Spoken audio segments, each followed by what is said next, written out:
Alhamdulillah, summa alhamdulillah. Anzilen ye kunafoni kɛnɛ kan min ye an ka karamɔgɔ ya Sheikh Umar Muaz Kulubali bi su in na ale bɛ an bolo kɔrɔ ka bɛn le 12 premier mois 2024 ma tubabu kalo o tile 12nan san 2024 na kalo fɔlɔ an bɛ o de la nin waati in na Rajab ma kɔnɔ o kalo kɔni ɲinina bi n'a sabatila inshallah Rajab o tile fɔlɔ kan ka bɛn sini ma tuma an lamɛnbaa bɛɛ lajɛlen fo arajo caman bɛ yen minnu sɔgɔlen bɛ an na bi su in na ka daminɛ Kayi fo ka taa se Kidali ma minnu sɔgɔlen bɛ an na Facebook kan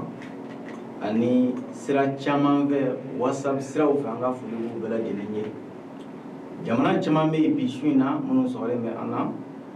kɛrɛnkɛrɛnnenya la min ye Europe kɔnɔna ye Faransi Allemagne Londres an ka foli b'u bɛɛ lajɛlen ye nin waati in na farafinna kɔnɔ ya Côte d'Ivoire Burkina ka fara Senegali Laginɛ kan an ka foli b'u bɛɛ lajɛlen ye min ye Amérique jamana caman bɛ yen dugu caman bɛ yen minnu sɔgɔlen bɛ Rabuwa kan bi su in na inshallah an ka foli bɛ bɛɛ lajɛlen ye minnu bɛ ka an lamɛn Asie jamanaw kan an b'u bɛɛ lajɛlen fo min ye an ka karamɔgɔ ya Sheikh Umar Muaz Kulubali ale tun bɛ taama na Côte d'Ivoire jamana kan jalisa lahalayaw la nin waati in na a bɛ Mali kɔnɔ kɛrɛnkɛrɛnnenya Bamakɔ kɔnɔ yan inshallah an ka foli b'a ye an ka cɛba dɔ bɛ yen n'o ye Bayi Sako tafsiri kɔnɔ an bɛ to k'a ka foli kɛ ka caya sabu ka d'a kan ale ye Ahmadiyya cɛba dɔ ye Faransi kɔnɔ maa jijalen don an ka foli b'a ye ale fana bɛ kumaso kɔnɔ nin waati in na arajo kɔnɔ yan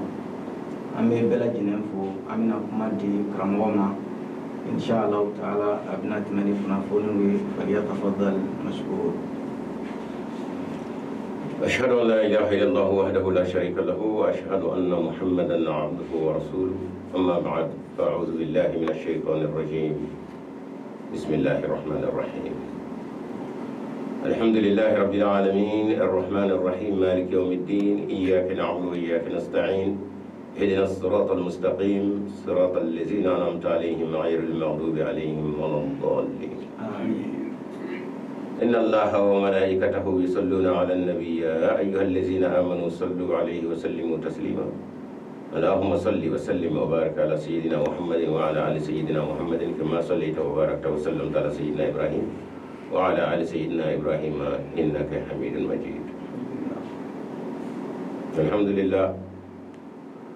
أمي الله سبحانه وتعالى تنو أمغا شريع وكرا كافوكو أدمدي مانغا إتيدا دولا فوي كلين يبوين كالفو خنا كرا على ودي لا إله إلا الله محمد صلى الله عليه وسلم أنا ندقري أن ليجي كنو كان أدمدي بوين جرالا كان أدمدي كدرجة جرالا أدمدي بجورا من على يبلو وجرا أدمدي نين دقري كلين لا إله إلا الله لا إله إلا الله الله أكبر adamade kana fowere kanu kata saka mo fogi te da o fenye dula e kanu ke fowere illa allah fana kara alai allah akbar o singa jirate famu babulu tashbabulu ko dan vemu anima fe ni da be jala kene sangolo ta du kolota ji konota goliganda alai adamade ni fusaya abai donc yakena ala ko nye adamade nye fe tawda e ka here kamo e nafa kamo Allahu akbar ho femi ndara e kamo ni samolo dara e kamo ni samolo na ko taw dugulo dara e kamo na ko jikono ta ani jiro dara e kamo ni ani ala ko te o muna e bita dan ve wora ta katai te da we mo ka kara jodi Allahu akbar yi ka buya ce wallahi masami e fsani be kan be da e ga here kamo o ala mo de bla kana puta fo mani biye mani je ku yu ka buya Allahu akbar ya rabla olu kam sa femnu ni olu tla kata o tetru dula o femnu aywa jire dali kamo farko dali kamo nega ko dali kamo Allahu akbar jikono fe dari kamo samolo dari kamo duglo dari kamo mona evita ite true of dave do yemi ni ala tekle ngone uda ede kamo Allahu akbar imi yera do mi ka daraja do ne ala bulu muhammadu tafu ko uwe ubo ka bunya minade kono na to du ka bunya u daraja mene ala bulu ta o jira wala ni dawre la ilaha illa allah arabulu aw kana titu foi kilenye dan venna aywa fo dalim basa Allahu akbar afon dak ko ma ka fana maduni bo yadda buriya tani kana jirana te akaf sa fe to be ne ala bulu ne fe to do aw kam o no ka nga te tru fe ne o ina ala plen do wi illa allah fana karana ala muhammad sallallahu alaihi wasallam alayhi ala ka cidenye kana ala baraka da ko jirana baraka da mni te truli oye kala wala nyuma ndo ay nyuma min ganye nanda da da nyere mate ka sara ibe fe min do lay bo de sara eta do lay bo sara jodi o manga tendri misinga ajira ala ne beni flay koro beni flay o koro e ne ma minu ganye nanya jetemne ka jetemne hakki kattashi erala amita soro abarkada addakuriyarte anda kono awalitana fenda muluka modimo o nanya nyere beni sarabe mo ala fani ko sadola te turle bi tabbe o de mo ala ne beni flay ko ni de gande mo barkada koy o ngani be ti wasadola te o kamo ala ya wala modi ada wali ka foyi tenni ala nyekoro fana kara te turle ni ala nyekoro ebra mo ndende mo mi mo wulo de o demo o ko wala nyuma doni nyuma ndo ah ni de kade alay la in shakatum nazidannakum Allahu akbar jene mo ni yo kay namo dadane na ye wala nyuma ndo la aka miri na ka tashi na ka kodo mo se mi mo fiyo mo tura ko la haram Allahu akbar jene mo te foyo ko la in shakatum ni aw yene ala barkada ni minu ngay jena ka ba fa da wa me chaya nu jenu punan atte ka dama dola de kunna yi barka dawla la harata ka jori la azidannakum o kuma ala wala man doni o de bidani nema kura shurli nga ka fonne ala yi nema ngene nyo asara ne ni ala ko asara ta budu وما لأحد إنه من نعمة إلا ابتغاء وجه رب العالمين الله أكبر محمد إلا كاكدي مرحبا بك بسم الله إننا نغبو يجينا إننا ندرا يجينا نيا سرجيه كنو فرافيو فرجيه بس بدو مميمو oye jogo oye nyako oye bolbo farajala farafina washima tashikala ode ala ka bakoisa Allahu akbar Muhammad sallallahu alaihi wasallam alayhi rabbuna shamina no el rabuyi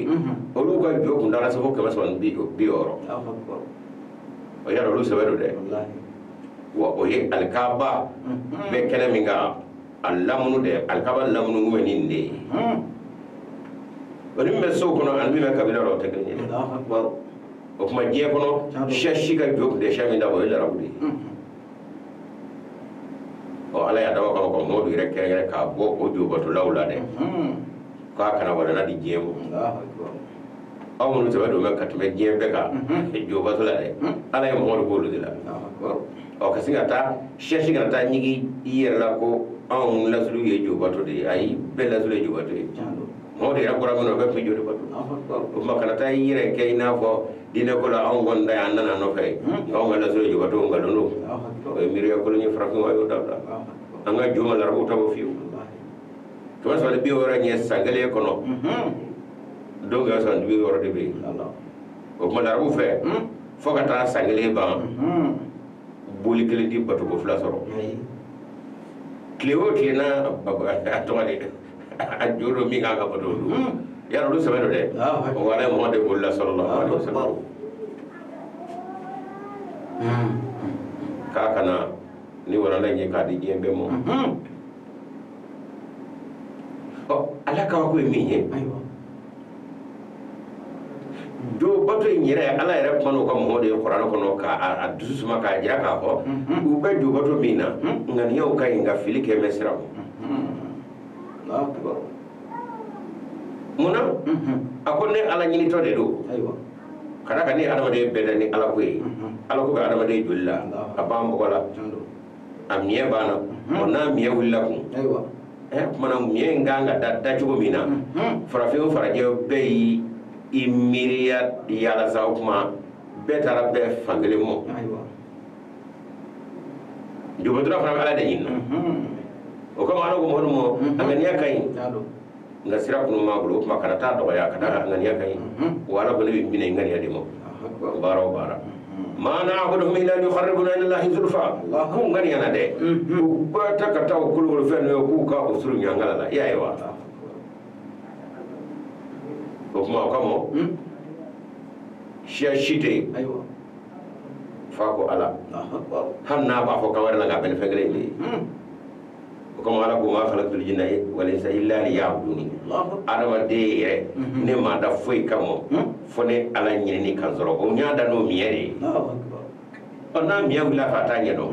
tara da turu fendo la ko mane tara soro la nye jira e mo mina kana ta ken dubale kana ken ni a wala wala e fo ana kata fam ne fara mo de kanu ka jona kuma to gero la subul ladina yad'una min dunillahi fa yasbullaha abdan bighayri ilmin ni yu neni o ta sara de o kuma ne ala nen no fe e mo de sabu kanu ka jona kuma to gero baara ge bil hikmati wal mawidati al hasana weli ni yara majigi ani sabali ani yelemse Allahu akbar o konna nimi na bana nimi yara mana ko amurtira ko dala fa kele weli ala ko muhammadu mo lasta alayhi musaitir nimi ble kana manja ko Allahu akbar jo yo du jo ni a woro mi ye go ye no ma famula fo ya ko wa ta kele ala ko tebe ni yere may ble kana manja ko Allahu akbar amane bo aywa ni mo ko wala nabi sallallahu alaihi wasallam mo mo dia keti ni bu yana karama be ngauna tabe muna aka mo ya kale Allahu akbar kada ka ni arama de delamina wo ko kwa bulu uru de la jogoto ni la no de mo beta ki te da dula afran ko badre kala sabu fle Allahu akbar ka fo andai na ta yanga la jirmi yete aide a tega ka ka vota ke chola o kuma ayan va shabla kele ku ire bedeni muhammad ato ekele nan ay andi jenai ni ma to amifa ala ko hon ba ka ko ya ko te di ko yayi wa aka ko kata benana so lan ne ko de baso be faso gadi mo ga ko image do lawo mo ga be fini dikoro akara kara ka jaraki ni kibin galo da lai gado nyana ma yere kona na fo mo o boro woto na fo mo tare fo la ma histoire da bisi ga galo da kala kati alhamdulillah aywa o mo honni ma minu dugura na fa wese ga bawke aywa be toro bawta ado ru bora ka fa mo di rafa la nyina no masam nyaaci o mo sai akishi Allahu akbar ka do bola ga taw benana o mo kishi go taro no fa bura ga kishi mashaw kishi fanga nana soro nana faso kele ngamo faso menene ala ko macce ala kra ko mo ne de mo hore ay min gwe shudu la ka ba fa na e magando ay Allahu akbar manga wo wo mo de ngulo kile be de chebe chebulo Allahu akbar manga yere tawbe ka yere kashida ba tawbe kashida do sirledu e do sigiledu se de obli ga do do da churne to radate ga yele Allahu akbar ala kro ko mo manga yala chebe chebulo aw ni kunu ne mo wanni bi aw yeminga kunu ne na agri wala ko mo da agri wala ama fu gilani jugo wonde Allahu akbar ko kuma bi o kuma ayru kamira ne kaga mu gala adama de bi ke ho bi ko mo wonde kabini wala ma fo yila ni nyuma de boy Allahu akbar ho bi fana an jigi da maga ibna nyuma ga Allahu akbar Allahu akbar apa ya je fo de o ga kabini wala ne fana ma fo ya wala ni jugu mande wa ma fana fo ke nan jugu mande ayru shira o ya o kara boy wa bi ala ko ga fo idhabu aita la tasriba alaykum al-yawm antum tulaqa aita aywa magam me mo man la ko de bulu magam me te dur law de bulu bi ngala ko ga fa ya ko taala aw horo ne horo shite be ay taka su kono a horonama ate joy jurla ate kele joy fana de tula ka de korate amal mo ningere baralama ngawla de kasinga a foni jogo ina do turam mom bula karafa buy ko he maduma bora ngananya mira e minga china a muso atwaide adde muso ko konoma Muhammad masran o dibi fa anyo bugo ka boka ko fali ka boka be ara matu de matu ko be kra chekele mi nano fe chekele mi nan fe o kana siana katla ka ko tasarati ko anga tanga so ko an horale horo anya benna de madan da madumanu na duna ka da ka so kono be abaka mo bla kana chebe kan de Allahu akbar on dara masala dan nafiu do yen defo ñoñe kaw ka so ta kataba fo yamani ko non mo o pasiya wallahi o lu tara yamani kata o lu mada do ko ngele ko ma me ko muhammadu ye mo black do shufe kata chawfa akbar klit atwari klitan duru atwari klimuga kado kele ko mana afo chen anake kangiye wa na karati barana kabna wulla mo fu yaani jete ko mo wada bono na ka fa bana se kaunto e fu chen a mo so wi wal bi ay ama se tay boy rutura fok atwa di kam mo mun ndura maga yu wele ko atara fu foi makauna mo ni kan digeti Allahu akbar lo ko anya ba ko ina de no nya mira ga kelo no ami mi yo mana ni momat na foi kauna de fo aka feno dikana Allahu akbar do nga bulu fe yado aka jara mo bla kata di o tigla mo yamani Allahu akbar ka soro ka sey kana kata ni opmono ko amito mangono ande trois mo ko minun dore ayo rin ngade yelo be tola dia ko te feyno o dia ko yandi bulu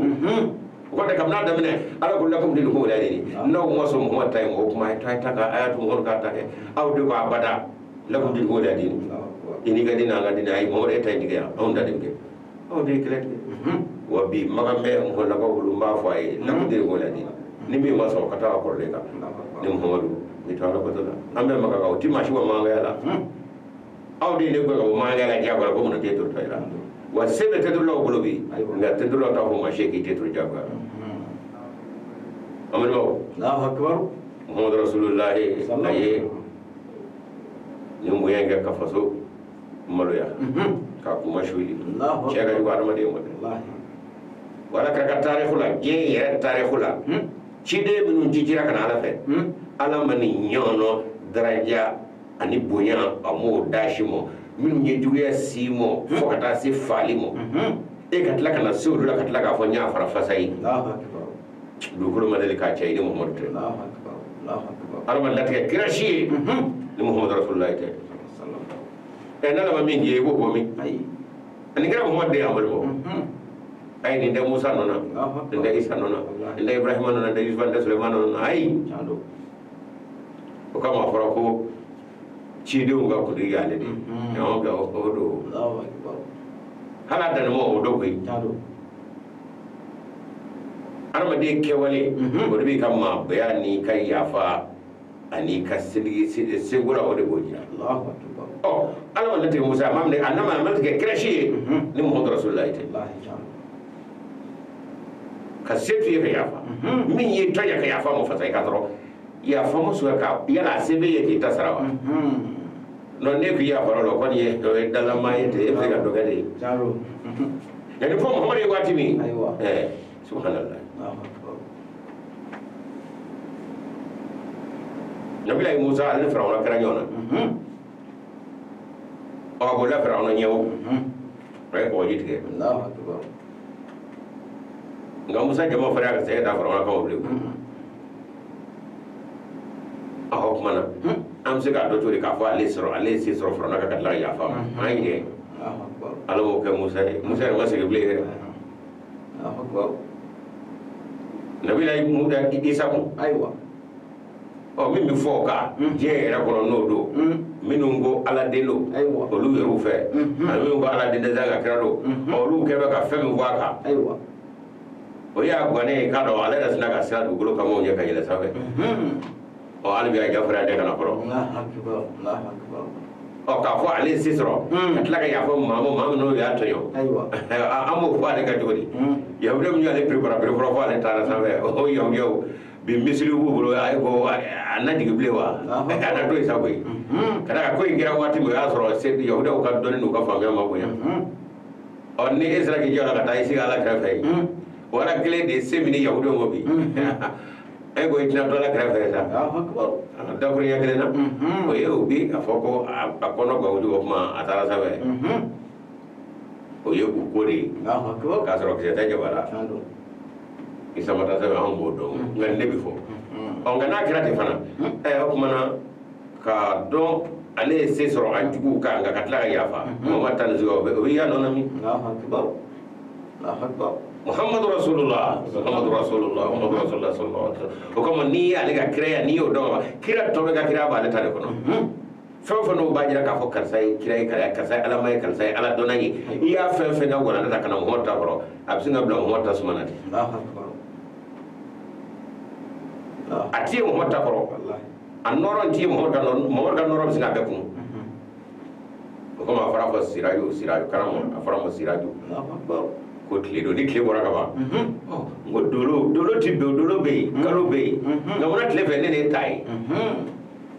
ale nɔrɔ de b'a to tile nɔrɔ ti ye bilen ala y'o de fɔ mɔgɔ dɔ kɔrɔ kɔnɔ kira tɔw ye kiraw ye wo a nka ni y'o bɛɛ lajɛlen la tile de sirajɛ mun dira de ko ale ye kira tɔw ka kira nɔrɔ de b'a de ye o kuma u t'ale bɔ ni ye kuranɛ ka dabila dɛ sura lahazab kɔnɔ amna mo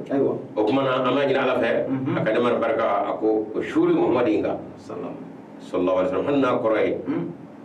akan nema ke awni kada ka tibi soro do fe ngam horga a hera se ge hera dum anaka sahaba anaka sudigo amuso anachew be se ngam muhammad no fe Allahu akbar unyenna ngana ka bo fasula musawalla munyana fokata do voleze amina jom blali ko wa ni no ala kram muhammad ye bunya dodi Sayyidina Bilal mo ni hakil ma matashi ta yoro yi jodi minu nye Sayyidina Bilal da kle blela akoka ka fara ko gonma da konoka ka toro foka bo sello o ma kelo ne me ma yo do Muhammad Rasulullah ala kira ko sallallahu alaihi wasallam ko yere la ko mami o ya fakra bemo ate shita shika jonye ay do ka su kono o joro anin na kedi nyemi nge ko ya fanna kenemo aywa o sika fe mamna ko mana aya do ga fonni mami ndara do blali ka drapo joro ka ba siti kimo horo mulla kata joy ga drapo joro dre muhammad rasulullah saka ko kay o ye chemi ndat lela de ka toro ka ka bosello o bi ay wuli ta ka drapo joro muso am kishi muhammad rasulullah ay ngani blal mo do drapo problem jelay fubu musa musa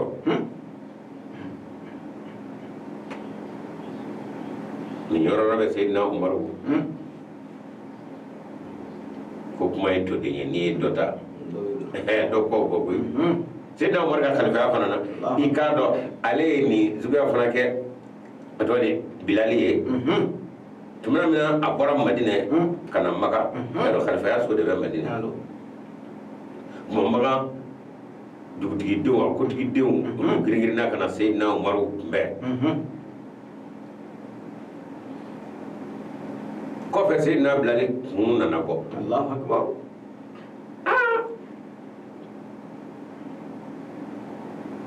Sayyidina Umar yɛrɛ ni mɔgɔ kɛmɛ ka kooli ba bɛɛ b'a fɛ ka gɛrɛ a la ale de wulila k'i jɔ Allahu akbar Bilal ko Seydina Bilal bina Allahu akbar amado mo koy ne de amirul mu'minin nay ngam wuli ka do Seydina Bilal na to fle e ko ko e laje larbu tulo jala amado mo alibi aywa jamna Bilal sira aka sa e ki turgata doni ya to Bilal e ka turgata fo kana Bilal sira krefe Allahu akbar ni majja tulo mi boy Allahu akbar nuru wille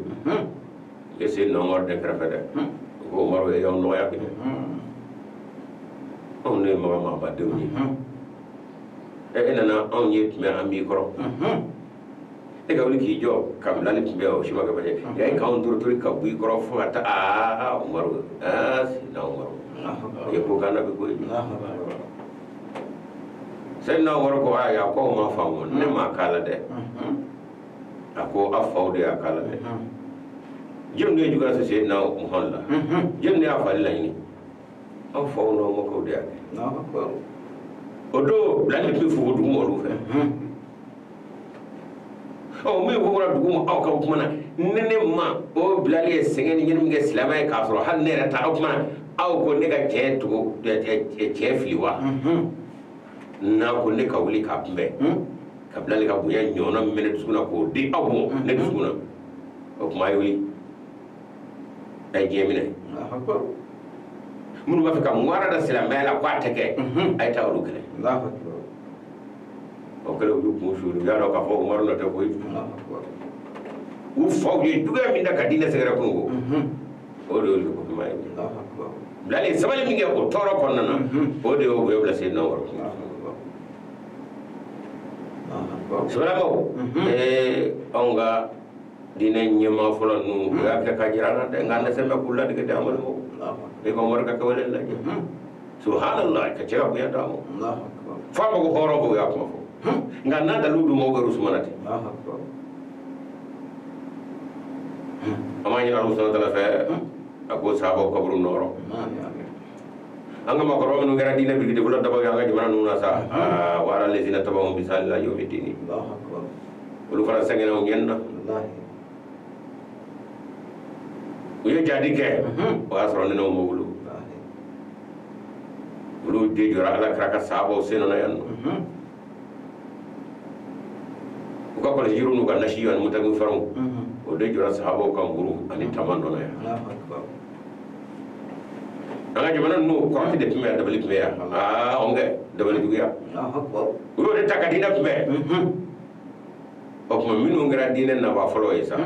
kana ala kraka dabre kana na akraka keware no e seli temuri ye mango ye duya min da kala kra sere ko na tetru turto ira i kadro anga ma kroba folo dotigi nu nyatigi nu kortigi nu yo kele ta kama folo segara mun nan dine kabina nga du ye abna nga du tneke tena dugro o etre juga badi han dim se min damana no na kwadi mbomne Allahu akbar o manda fa ka keta nga dugro ni ye ite to dumo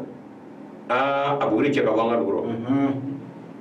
ni mo kana korti boyno Allahu akbar wala may ka nga dugla agora nga wolo la taysi yoro re o ni ngera folo de la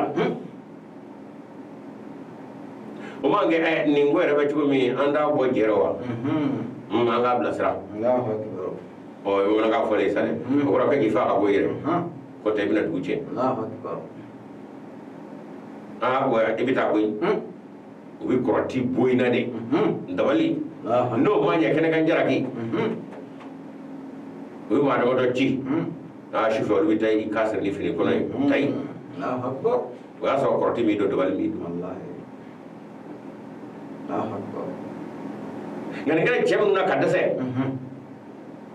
nu fana ye qur'an ko dangane ayo to mati ada na nyono ko taka kashi ala dala kana be takip mami da tora korati tula anda tora nyatula anda tora bulti kula Allahu akbar onge ngumma nga ko jogi ke beso bi woro de on do ko yo bode o lu ko jo ma de sade Allahu akbar o kam mo andu di muso ani manga woro hol bala gramo ko kana fo ble sa kibi ko jonnu ko ko nu ko se ko lay ko di doya ay na so se ko la e ko di doya ko Muhammadu kana fo fo yino ko anya do jiri ko ndo jiri ko fangulo ndo wala kara ko biwa akbar aw ine bo nu ne fa ay ne falle nu ne ngala ko ne kana fo ko jiri ko ndo ko kanu ne aro de be ko ne Muhammadu nu se fenete doya sa ne ko itala angu karga boy ala karga ho bisira ala inde ko ne saballa ko abina famu aro de bina ka do karna bulu Allahu akbar Muhammad Rasulullah sallallahu alaihi wasallam dagara ga anga chorbo yo sabali ke Allahu akbar ko mo chorbo surati bi kuyi Allahu akbar chome kabru kono bi wallahi to yala kira sena bulu ye baram ga aro yo de takana Abu Bakr masya Umar masya jenne sera anga chorbo de sera Allahu akbar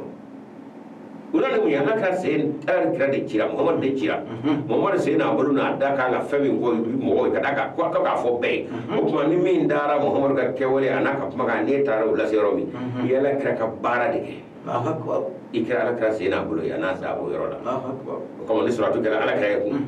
o kuma o jimbo ko ka o se sen ni bulu mo de Allahu akbar kuma ka chorbo ga ala kira sen na bulu do ko ni suratu kira sahaba wi afo wa ala lazina tabahu misal la yawmi amal mo kuma de ni Allahu akbar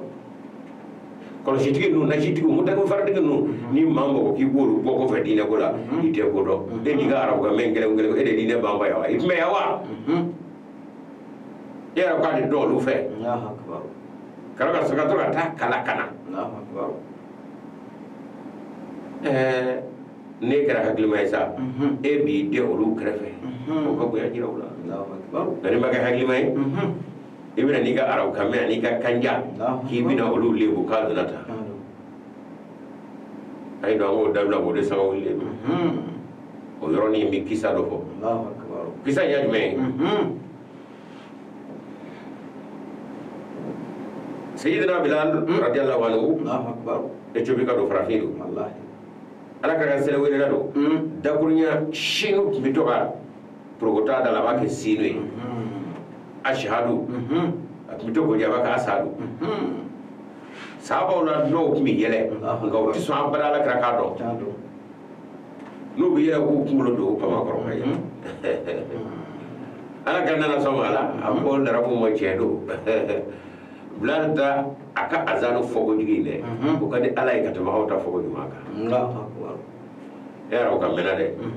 e mi gobi so ara kala bi to ara kala bi gara kala ma ko no dine bamba kibina nyigo la de ko garo fogo may etlo ben nawa Allahu akbar larabu mi ngulla na ka larabu kayde ala kira ko lu mo ko bilali mi nye farafiye na garo fogo may ki ka do ka seli wele ngadi ala e katama hawta fogo jumaka Allahu akbar kadaka aba foni aduskuye aba foni le mani ay ati foni yere jere ngele la o ti salamo o yere jende salamo o kanje ndi salamo ye toro waga seli ata yore ke ta kanja imla yore duguma ay subali ay do sabali ang ma ko ron de ke ko de fogo